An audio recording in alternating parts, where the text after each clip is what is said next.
pessoal, agora nós vamos estudar sobre a trajetória de Abraão. Você viu antes na genealogia, a gente estudou, e a partir daqui nós vamos estudar sobre esta trajetória. A Bíblia vai dizer que ele está em Ur dos Caldeus, certo? Gênesis, no capítulo 11, ali do verso 26 em diante, vai falar um pouco sobre genealogia. E ele sai de Ur dos Caldeus e eles vão morar em Harã. Ele faz em média, tá? Aqui de Ur dos Caldeus até Harã, praticamente do sul da Mesopotâmia até a parte norte, e ele faz em média 950 quilômetros. Então ele sai de Ur e eles vão até Harã, no norte da Mesopotâmia. Aqui, se vocês notarem, eu coloquei onde ficavam os babilônicos, os sumérios, os acadianos, os assírios, certo? Esta região aqui, esses impérios dominaram por uma boa parte. Depois que ele sai de Ur dos Caldeus e vai até Harã, vai registrar nossa fonte histórica que morre o pai de Abraão em Harã. E o Gênesis 12 começa ali, aonde, segundo a narrativa, Deus fala para Abraão que é para ele sair do meio da terra dele, da parentela dele, e ir para uma terra que Deus ia mostrar para ele. Então, Abraão sai de Harã e faz mais, em média, 650 quilômetros. Aqui é onde Abraão sai de Harã e chega na terra de Siquém, certo? E a partir daqui nós vamos começar a identificar a trajetória de Abraão, que sai de Ur dos Caldeus, vai a Harã, ali fica um tempo e dali vai a Siquém. Aqui ele já está aonde se subentende sobre toda a história dos hebreus, que nesta terra aqui é onde está a terra prometida dos hebreus. Agora você já sabe da onde sai o termo hebreus, agora você já sabe da onde saiu Abraão e aonde ele chega. E nós vamos aprendendo passo a passo qual foi essa trajetória do povo hebreu, certo? Bom pessoal, continuando então, agora nós vamos estudar de Abraão até o reinado instituído. Abraão é o primeiro patriarca, ele instaura o monoteísmo no povo hebreu. Ele sai da terra de Harã e chega na terra de Canaã, terra de Siquém, que é a terra que Deus enviou ele. E aí ele se desenvolve, ele compra aquele território ali, né? Ele faz uma negociação com os povos que ali habitavam. Você vai ver a referência onde está escrito isto. E ele compra um território ali e ali ele estabelece o lugar para morar. Ele tem o primeiro filho, que é chamado Ismael, seu nome, que era da escrava, e o segundo filho chamado Isaque, 13 anos depois. Este Isaque é considerado pela Torá como o filho da promessa. Isaque vai ter depois também um filho que vai dar sucessividade a essa linhagem, que é o Jacó. É verdade que Isaque teve 2 filhos, assim como Abraão teve 6, mas o Jacó vai dar continuidade a essa genealogia. E Jacó tem o nome trocado para Israel. Aí a gente entende a primeira divisão da nomenclatura. Hebreu desde Éber. E quando chega em Jacó, que tem o nome trocado por este próprio Deus, por uma experiência mística, assim como teve Abraão, esse Deus troca o nome de Jacó e ele passa a se chamar Israel, que se chama Ish em hebraico, que é homem, Ra, que significa luta, e El, que é o Deus dos hebreus, que agora passam a ser chamados de israelitas, certo?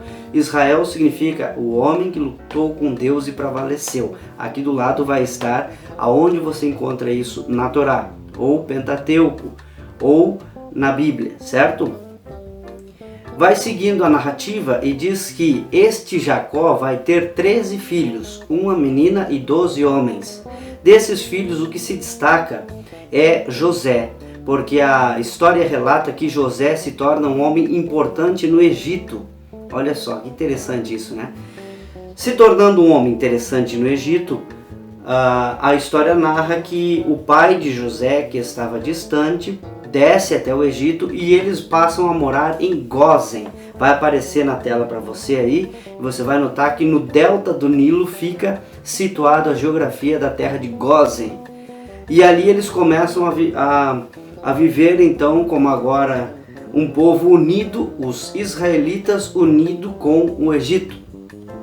E assim eles eram conhecidos tanto como hebreus como israelitas. Mas já começou, quando Jacó tem o nome trocado, começa já a nomenclatura de israelitas. E assim se sucede, vai passando o tempo, o livro dos Hebreus vai dizer que vem um faraó que não conheceu José.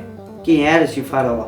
A gente estudando a história do Egito, a gente vai ver que o Egito foi invadido por um outro povo e foi no tempo em que este povo tomou o Egito que José chegou no Egito. Fez amizade com o faraó, se tornou a segunda autoridade do Egito e depois disso, quando os verdadeiros egípcios tomam o Egito novamente, aí sucede-se que a narrativa bate dizendo que veio um novo faraó que não conhecia José. Pois bem, esse povo começa a ser escravizado, judiado, e eles se tornam escravos no Egito por 430 anos. Depois disso, Deus havia prometido que um grande libertador iria surgir no povo de Israel. E assim sucede-se que surge o personagem de Moisés. Moisés nasce numa grande perseguição que havia do faraó para com os judeus ou hebreus, e era para matar todos os meninos que nascessem e tal. Então Moisés nasce nessas circunstâncias e a mãe dele, juntamente com a irmã, largam ele nas margens do rio Nilo, e a filha do faraó acaba encontrando aquele cesto, se apaixona por aquele menino, reconhece que aquele menino é dos hebreus, dos israelitas, e acaba pegando como um filho para ela criar.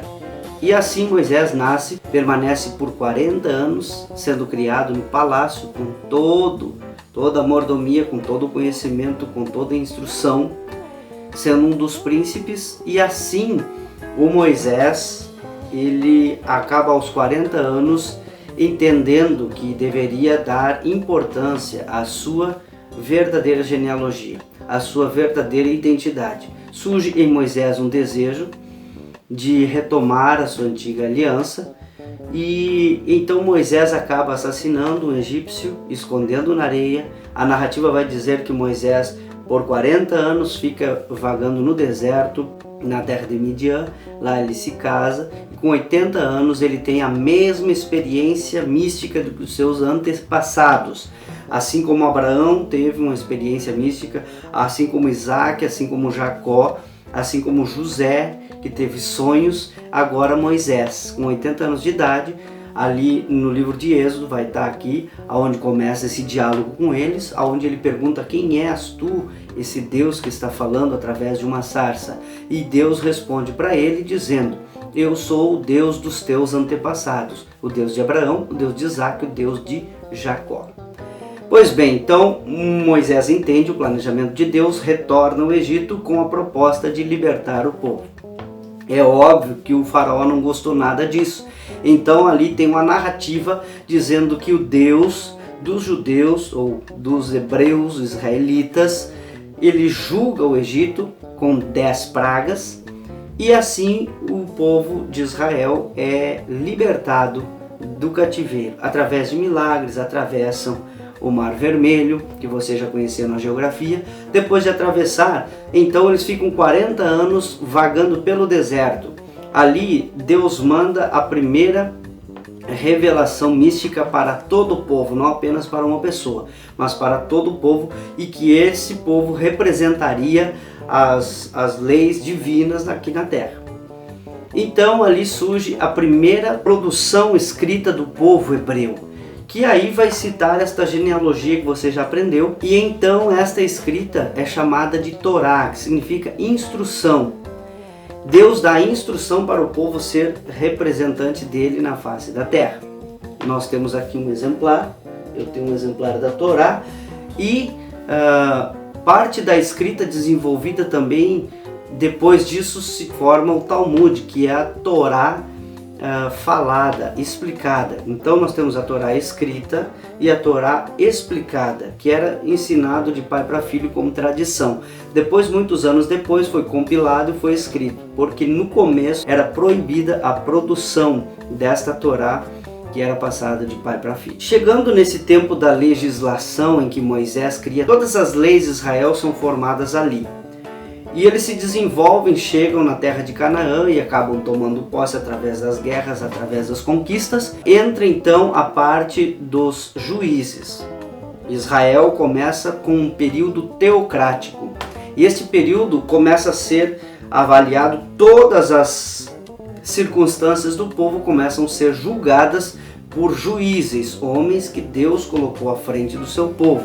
Quando Israel obedecia às leis, era abençoado. Quando Israel desobedecia às leis, então era castigado e entrava em período de cativeiro de novo. E assim se vai até o último juiz, que é o Samuel. Samuel é um juiz de transição, e esse juiz, o povo começa a olhar para as nações ao redor, e eles desejam também ter um rei, assim como as outras nações.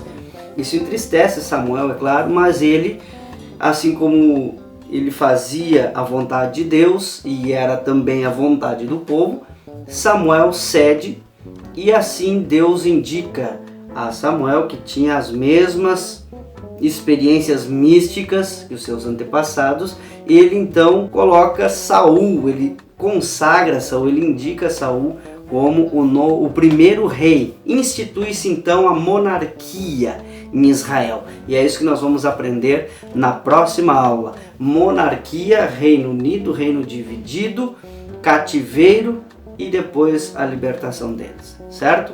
Vamos para o próximo vídeo?